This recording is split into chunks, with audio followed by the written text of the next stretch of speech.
Hello and welcome to the Proptech Hot Seat on iPropertyRadio with myself, Carol Tallon, the show where we explore trends and technologies driving innovation across the built environment. This show is brought to you in partnership with Proptech Ireland, the hub for innovators, investors and indeed for industry leaders. In the Proptech Hot Seat today is Chris Coleman-Brown, CEO of Cureoscitys. Chris, you're very welcome. Thank you for joining us today. Great to be here, Carol. Thank you for having me. Tell me about Cureoscitys. Yeah, so we are a technology business. We provide tech solutions in real estate, predominantly commercial real estate.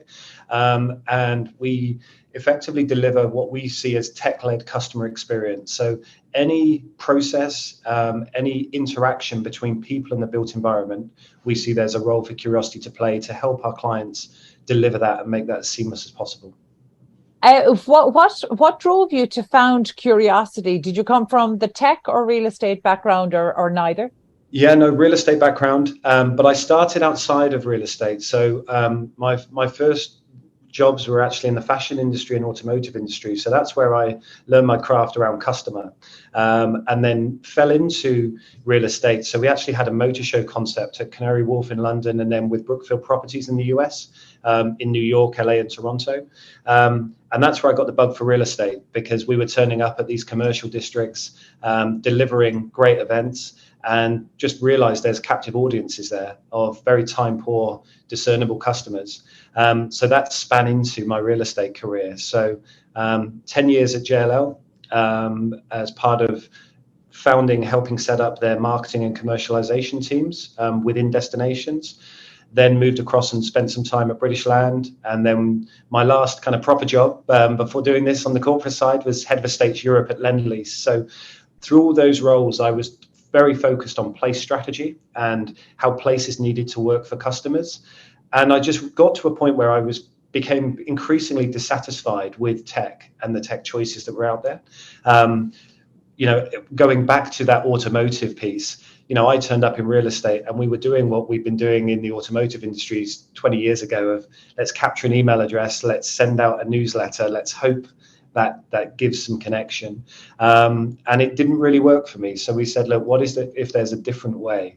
And the biggest driver was the evolution of smartphone capabilities. So by the time we got to 2018, the iPhone and Android devices were in a place where they could do so much more than just take calls, take some pictures. You realize that actually that was the key to unlocking customer experience in places, and how we could have a unique relationship with every single individual customer. So that was the catalyst. And yeah. That's such an interesting journey. I'm always fascinated to chat to people about how they got into their careers. And I think it's really interesting because both fashion and automotive, they don't seem like natural bedfellows there at all, but then to lead into real estate. But I think what maybe fashion and the automotive industry have in common that real estate didn't was that focus on the consumer. While we always, for decades, we've said that real estate is a people business, and that is true, of course. The processes don't reflect that. How we did business didn't reflect that, either for residential or commercial. And in fact, what we see is a lot of the technology that's come forth, whether we put it kind of in the box of PropTech or otherwise, a lot of the technology was focused on driving efficiencies and achieving something for the agents or achieving something for the industry, as opposed to actually improving the customer journey. I think UX has been kind of the last area of real estate to be focused on. So actually, it's probably not a coincidence that was your focus coming from fashion and automotive, while it mightn't seem like an obvious crossover. Yeah, and I think the biggest thing for me is relevance, right? So whether it's a fashion product, whether it's an automotive product, or whether it's the built environment, how does this product become relevant and actually stay relevant for the customers it serves? And I think we as an industry, as a real estate industry, we've had this misconception of customer for quite a while, and we've not actually appropriated enough focus on what the different customer profiles mean. So when we talk about commercial real estate, we've obviously got customers who want to make sure that their space runs, it functions, it delivers everything it should for the occupier brand. And for too long, we forgot about the people that actually make up the community of a place. So if you've got a commercial asset that's got 3,000 people in it, and they call that their place of work, or it's a mixed use estate where you're then combining residential requirements with commercial requirements and then public realm requirements as well. These are different customer profiles, and the one size fits all piece doesn't work. And I think exactly as you've described, thankfully now the industry has woken up and gone, actually, yeah, what is the requirements we have from a back of house kind of function, and then from a front of house function? How do we make these places really captivating and relevant for people? And never is that more important than now, when we're dealing with this hybrid approach to work and also to life as well. So yeah, that relevance is something that I think is what keeps us honest in terms of what should we be building from a technology play, and also keeping our solutions relevant for customers. And I think for PropTech, that's the space we're now going into, which is really interesting in terms of what is critical, what is relevant, and where actually are there things that are almost superfluous to the requirements. So it's really interesting time. I think it's really powerful and compelling that you brought this back to place strategy, because actually I think that's something that real estate has not typically done well. Again, whether we're talking about residential or commercial, where developers obviously have a focus on public realm, and that has in the past been the extent of the place strategy. Whereas actually we know every commercial occupier to come into an area, every retailer, everybody that's going to rent an apartment over a commercial building, anybody that's going to move into an area that has been, I don't want to use the word gentrified, but that has changed in recent decades, they will all have had this experience. And unfortunately, unless you're the developer of a large scheme, individual portfolio owners, I'm not sure if they were really cognizant of place strategy and their responsibility within it.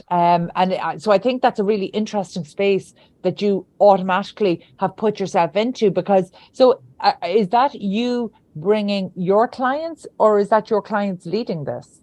I think it's both. It's a collaboration. I've been very lucky in my career before doing this, working on some amazing assets with amazing teams. So I think about places like White City Place in West London, the whole concept of urban regeneration that was very central to what we were doing at Lendlease, and how crucially, it's about moments in time.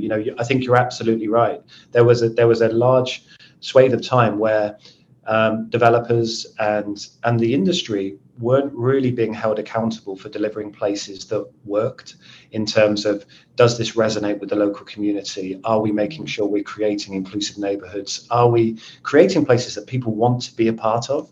And we're seeing that now, in this play where, everyone's connectivity is so good at home now. We've all adjusted to being able to work remotely. So you've now got this real moment where it's about the places that are going to succeed now are the places that are able to stay relevant for people. And that crosses every single asset class now. It's fascinating now. I never thought that we'd be doing stuff in the industrial sector with what we do. I assumed we would be pure play commercial, mixed use assets. But when you think about it, it goes back to that kind of original precept of, actually, it's about how a place makes someone feel and what that place enables people to do.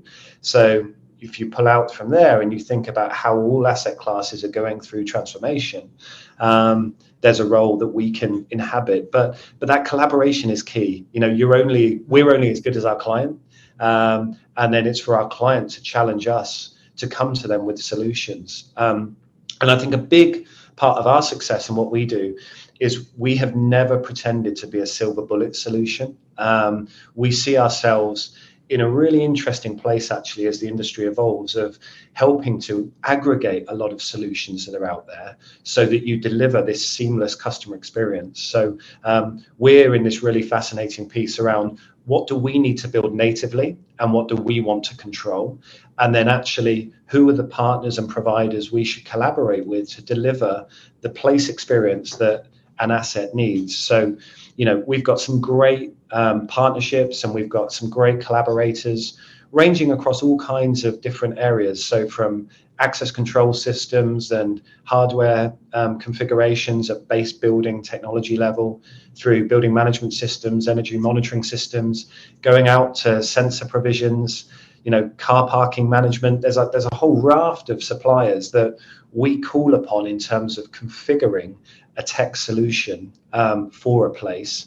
And critically, our brand, the Cureoscity brand, is a pure B2B brand. So we don't feature anywhere. It's all about the destination brand. It's all about their brand narrative. It's all about their color palettes. So it's effectively bringing that place brand to life and connecting people in a way that's never really been done before. We've seen now with COVID, and as a result of the pandemic, people really pushing towards contactless access and all the kind of things that flow from what does a post-pandemic environment need. But we were doing get rid of plastic passes, use the smartphone, create the relationship with the end user customer back in 2018, 2019. And in a way, that growth we've seen over the intervening years has been propelled by the industry really playing kind of catch up in terms of, okay, in order for us to stay relevant in 2023 and to 2030, what does a place need to do for its customers? So it's exciting times. It is exciting. And, I love the sense. I love the different perspectives, because when we speak to maybe agents who are in the retail sector and, are those maybe that are trying to battle through some of the planning challenges that we have here in Ireland, and I know they're not unique to Ireland at all. It's really interesting because now they consider this to be quite a confusing time. There's a lot of uncertainty in the market, whereas actually when we speak to particularly founders, you describe it as a moment in time. It's an opportunity. It's exciting. So it's really interesting that the same market dynamics present such different perspectives, depending on where you're coming from. So I think that's really interesting, but it's refreshing to hear you talk about, or to describe yourself as an aggregator, because one of the challenges we've seen across innovation, particularly in this space over the last number of years, is everybody thinking their solution is the most important. Everybody thinking theirs is the only one that's going to work, whereas actually we have some great innovation out there. And not only that, but actually most portfolio owners at this stage, they're on their digital transformation journey. They're along the way. They don't want to start from scratch. They don't believe one solution is going to fix all anyway. It is about integrations. And I mean, integrations being absolutely key. You need somebody to drive that. And that's where the aggregators come in. So tell me a little bit about the clients that you're meeting. Like, where are they in terms of, and I appreciate there's probably a scale, but tell me kind of maybe about the typical clients that you're meeting. Like, where are they on their journey, and what does aggregation of technology look like in 2023?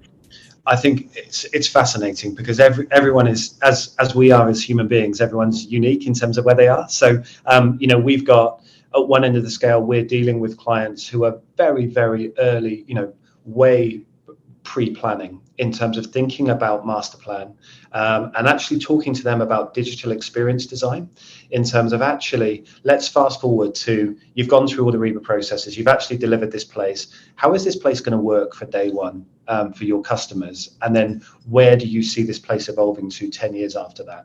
So that's a really interesting conversation to have. We've then got other assets at the other end of the kind of value chain where they're going through and it's time to either do refurbishment or it's time to do wholesale redevelopment of places.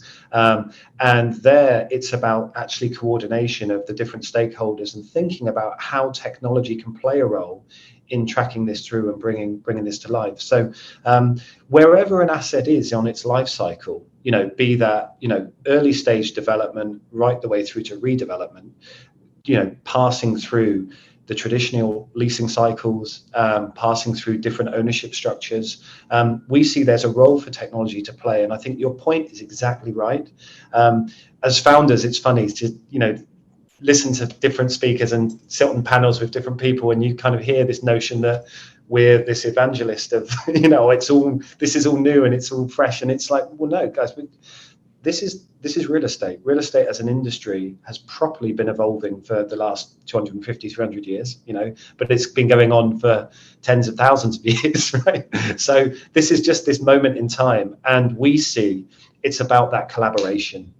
It's about seeing how can technology improve process, bring businesses closer to their customers, because that's the secret. If you can get close to your customer and understand your customer more and better, that's where strength and power really goes. And that idea and that notion of keeping a place relevant, you can only do that if you really understand your customers' desires and needs and wants. So yeah.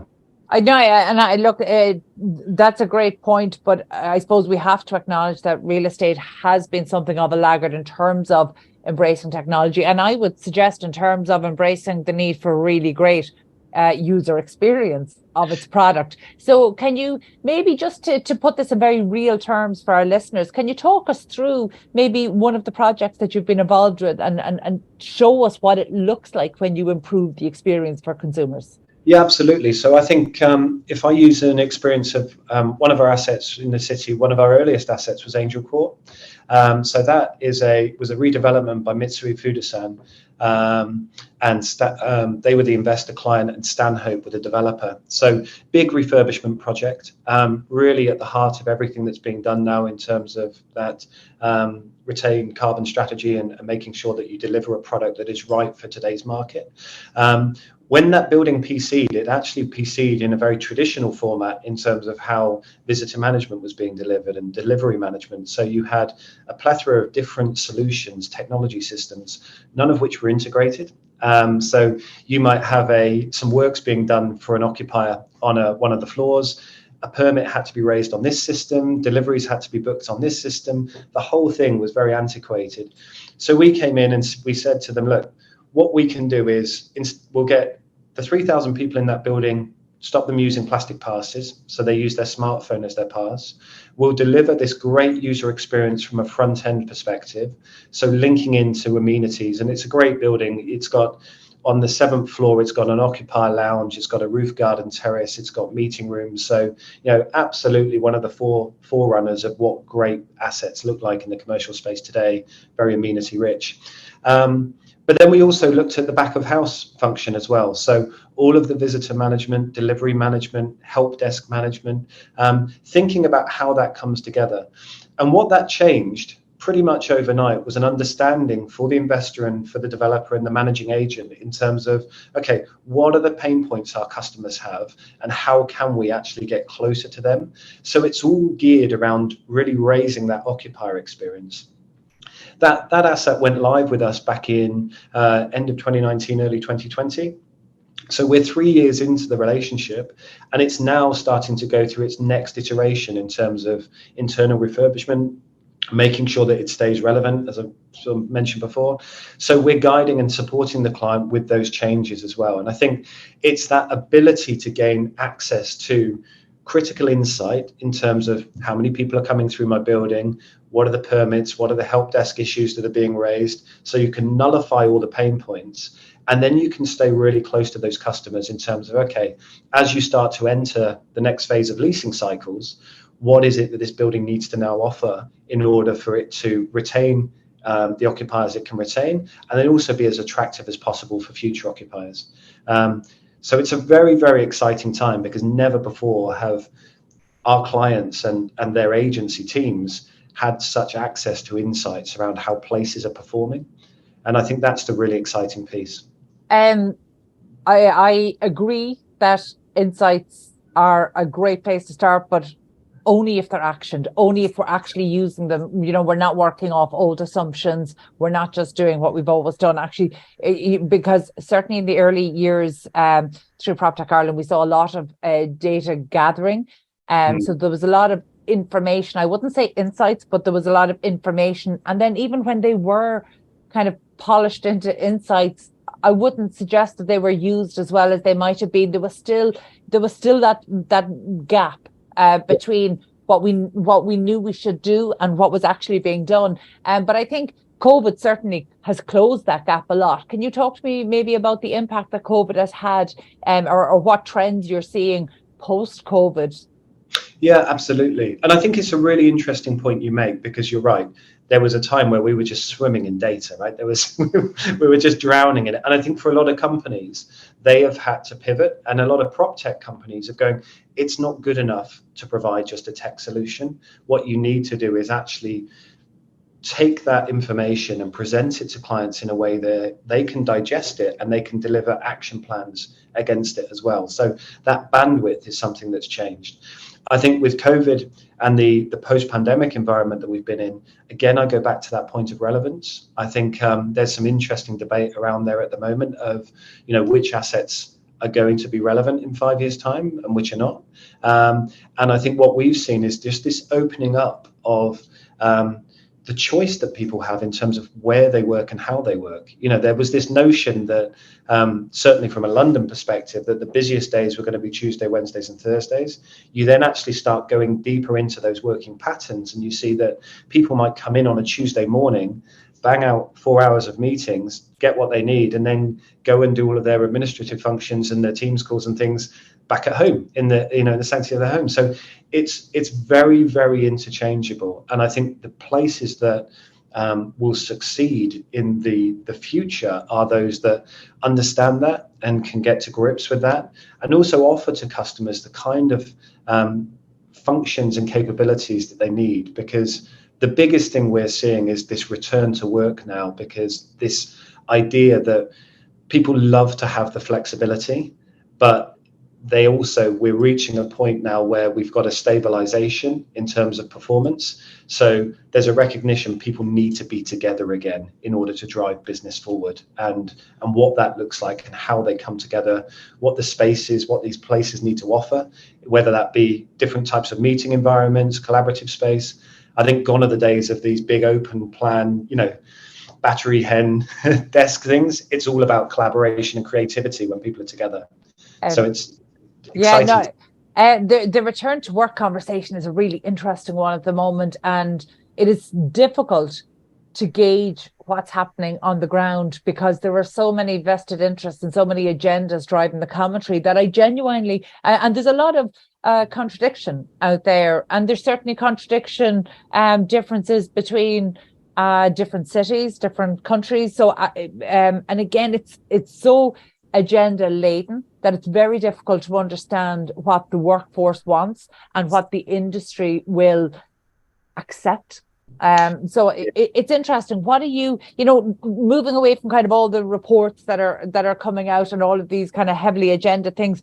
What is your data from your clients telling you about the return to work conversation? Where are we with that? I think we're in a really interesting time because of the collision that's happening between corporate real estate and what brands need to offer their own talent, and then obviously the real estate ownership sector in terms of the perception of what owners should be offering to the brands. And this collision is fascinating, because you're seeing firms that pre-pandemic you would have said would never change, have changed overnight. And I'm thinking of the old kind of bastions of legal firms and some of the banking and financial institutions.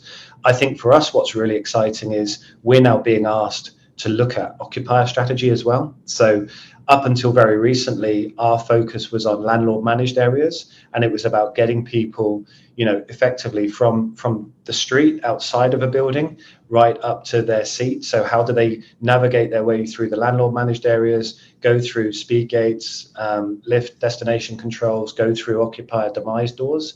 Now there's a conversation around how can we help support, make those occupier demises even better, and what is that aggregated solution to actually make those elements perform as well. So we get to have a really exciting conversation around that whole aspect of it.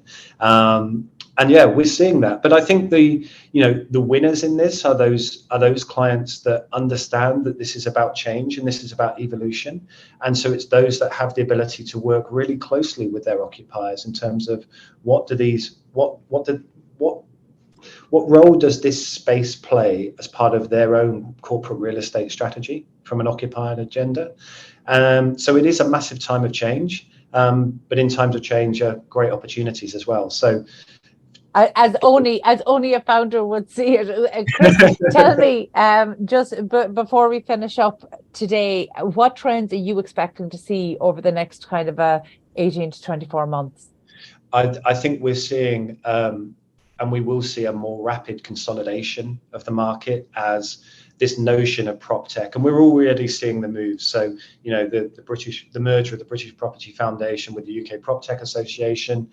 PropTech, I happily, is becoming more and more a central component of real estate strategy, rather than it being a bolt-on, which I think for too long it was seen as that. It's now right at the heart of evolution of the industry, and we embrace that, and we can't wait to do that more, because I think it's that. I think more aggregation, more collaboration. So much money has been invested into creating very, very great little niche solutions that solve a part of the jigsaw. So it's about, how do you put the whole jigsaw together, and which are the pieces you need to do that for the individual assets. So it's a time of big change, big consolidation, but collaboration is the real key that's going to help us get to where we need to be. Yeah, I think that's a great point to finish on. Thank you so much for being so generous with your time. It's interesting to hear the different perspectives. And I think, one of the things that we have seen through the technology that's empowering the built environment at the moment is that it breaks down a lot of the geographical barriers. So, previously, where we would have had regional differences, we realized that actually, when you're talking about the human experience and managing that with the technology that's emerging, that actually the geographical boundaries become less relevant. So I think that's a really interesting perspective. Chris, thank you so much for your time today. Genuinely appreciate it. That was Chris Coleman-Brown, CEO of Cureoscity. If you enjoyed this episode, please be sure to subscribe to the podcast and check out all of the other real estate and construction shows on iPropertyRadio. Before we go, we'd like to give a special word of thanks to our sponsor, PropTech Ireland, the hub for innovators, investors, and for industry leaders. And thank you to PropTech Ireland for making these conversations possible. And thank you indeed for tuning in. We'll catch you on the next episode of the PropTech Hot Seat here on iPropertyRadio.